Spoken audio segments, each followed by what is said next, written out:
Ustadz Arifin, Pak Kiai, semua yang dimuliakan Allah Subhanahu wa Ta'ala.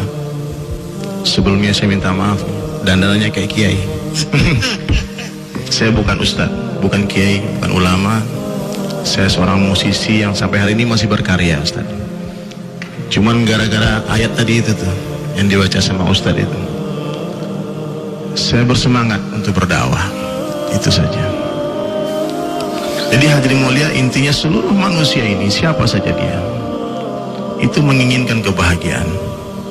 Orang kaya, orang miskin, pejabat, petani, pemusik, pemain film, ulama, siapa saja. Namun sayang hadirin yang mulia, begitu banyak manusia yang ingin bahagia, sedikit yang tahu di mana Allah letakkan kebahagiaan. Sementara Allah Subhanahu wa Ta'ala telah menjelaskan sejelas-jelasnya di dalam Al-Quran, kebahagiaan hanya dalam mentaati Allah. Siapa yang taat kepada Allah dan Rasulnya, maka itulah kesuksesan yang besar. Jadi orang miskin untuk bahagia itu sebetulnya tidak perlu harus kaya dulu.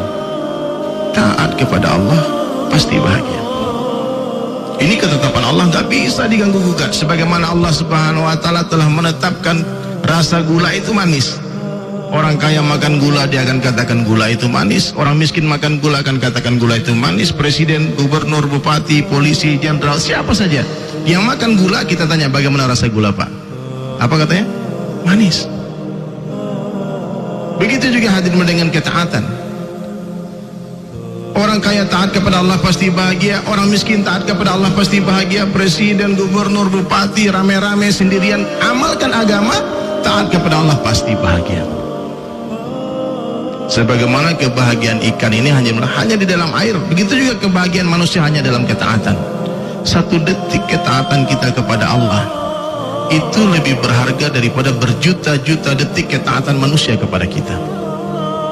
Jadi hadirin mulia, siapa saja yang mengenal Allah Subhanahu wa Ta'ala pasti akan cinta kepada Allah.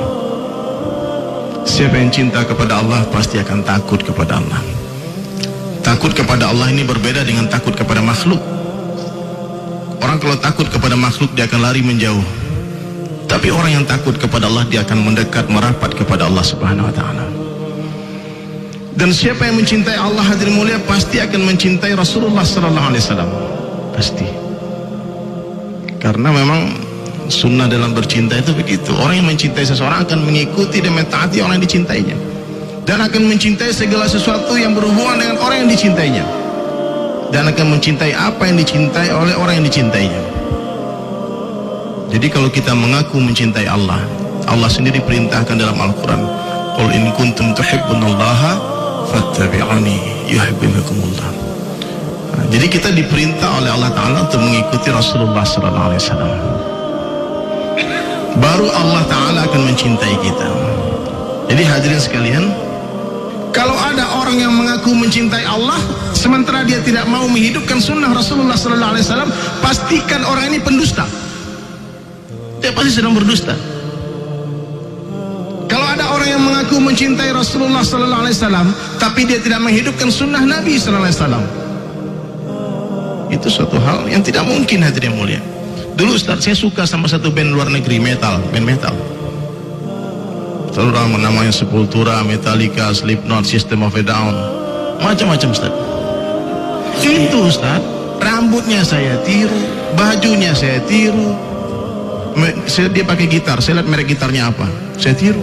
Sepatunya saya tiru. Kemana-mana bangga mengikuti orang yang saya cintai. Saya mengidolakan mereka. Kemudian hadirin mulia, setelah ada dai datang kepada saya menceritakan, ini nih orang yang harus diidolakan, ini satu orang, manusia terbaik, Nabi yang terbaik, Rasulullah sallallahu alaihi wasallam. Itu kapan? Tahun 2000 Ustaz. Tahun 2000. Itu lagi main musik atau selesai musik? Saya sedang manggung di kafe di Bali. Ditemui sama dia? Ditemuin. Ini luar biasa. Ini waktu saya lagi manggung, saya bilang, ini Pak Jenggot datang ke kafe, ngapain? Apa mau ngebom kafe ini bagaimana? Tapi ini orang so akrab. Setiap kontak Ais, dibilang, hey, kali ini nih ada orang-orang yang sayang sama saya. Biasanya kalau dulu saya main musik, datang orang sama saya ketemu orang yang yang aku merasa jago agama, dia bilang musik haram. Makanya saya lari dari Bali, saya lari dari Jakarta, saya asli Padang Ustaz.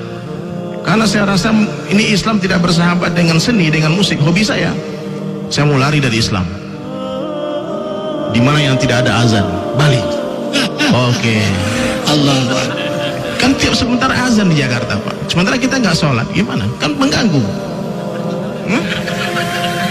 Saya bilang, gimana ya? Bagaimana saya pengen jadi musisi, saya mau manggung di Amerika, di luar negeri, cita-cita saya. Karena saya pikir kemuliaan waktu itu dalam popularitas. Saya salah paham, saya pikir kejayaan, kesuksesan itu kalau saya terkenal, punya band internasional. Subhanallah, hadirin mulia. Kasih sayang Allah, berkat doa orang tua. Jadi hadirin yang mulia, doakan. Ketika ayah saya tahu saya ke Bali, beliau pasrah. Saya pergi dari Padang itu naik truk, karena nggak diizinkan pergi merantau, karena dia pengen, ayah saya pengen saya belajar agama, mondok ataupun IAIN seperti beliau. Siapnya ada orang tua. Itu doa terus. Allah hantar dai, masya Allah. Ini dai ini luar biasa, Pak. Dai ini mahabbah kepada umatnya luar biasa. Jadi saya fahami hadirin mulai ketika di Bali, dakwah itu adalah seperti lentera cahaya. Dakwah. Jadi hadirin mulai seorang dai tidak mungkin lari dari kegelapan. Justru para dai ini berjalan mencari tempat-tempat yang gelap dan menerangi tempat itu. Tidak mungkin cahaya pergi, tapi cahaya mendatangi, Mencari kegelapan. Cari kegelapan Dan terangi tempat itu. Jangan caci kegelapan, bawakan lentera untuk kegelapan. Subhanallah. Ustaz, saya waktu itu bertanya sama teman-teman itu, bagaimana hukumnya nih, saya gondrong, saya metal, tapi saya mau ikut ngaji, boleh nggak? Teman saya waktu itu satu orang pakai tato. Kalau bertato gimana Ustaz? Boleh nggak sholat? Waktu itu yang dakwah itu dia jawab dengan hikmah. Dia bilang anak metal sholat itu luar biasa bang. Yang aneh itu nggak metal tapi nggak sholat. Orang bertato sholat itu luar biasa. Yang aneh itu nggak punya tato nggak sholat. Akhirnya saya sama teman semangat. Oh iya, ini cocok nih jamaah sama kita nih. Ini jamaah cinta ini. Ini jamaah kasih sayang ini. Nggak benci sama saya. Baru saya paham bahwasanya Allah itu benci dosa tapi tidak benci pendosa. Allah sayang sama kita semua. Saya di Bali mulai Ustaz, subhanallah, saya mulai dakwah. Kan kuntum khaira ummatin ukhrijat linnas. Kalian adalah umat yang terbaik. The best umat ukhrijat, yang dikeluarkan, yang dikhurujkan untuk seluruh manusia. Saya tahu orang Bali manusia, orang Amerika manusia, orang Eropa, orang Venezuela, orang Brazil, Australia datang ke Bali. Seluruh manusia datang ke Bali Ustaz. Saya bilang ini maksud Allah hantar saya ke sini untuk dakwah ke mereka. Sudah. Saya mulai hijrah, saya ikut pesantren kilat waktu itu 3 hari. Pesantren kilat. Dan santri kita setiap bulan keluar 3 hari. Ajib subhanallah, setelah 3 hari itu berubah cita-cita saya Pak. Yang tadi cita-cita pengen ke Amerika, sekarang jadi cita-citanya berubah jadi pengen masuk surga. Dulu mana ada cita-cita masuk surga Ustaz? Saya pikir surga gak enak. Orang-orang masjid kan sepertinya nggak ada partinya, nggak ada senang-senangnya kan. Saya pikir begitu. Ternyata hadirin mulia, setelah saya menjalani agama, belajar agama, masya Allah, ternyata orang beriman di setiap detik dibahagiakan oleh Allah dengan amalan-amalan sunnah. Kehidupan orang beriman itu ternyata penuh dengan hiburan.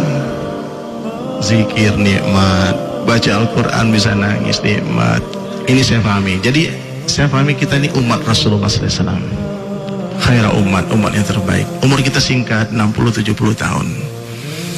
Tapi yang singkat ini bermakna untuk membina akhirat yang selama-lamanya. Sekarang ini umat lupa hadirin mulia, menisbatkan dirinya kepada kesukuan.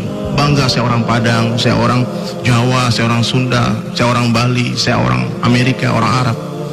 Mestinya nisbat kesukuan dihilangkan dan diganti dengan nisbat umat Rasulullah. Saya umat Rasulullah SAW. Banyak orang yang bangga, saya lawyer, saya tentara, saya polisi, saya supir taksi, saya pedagang, petani. Bukan, saya dai.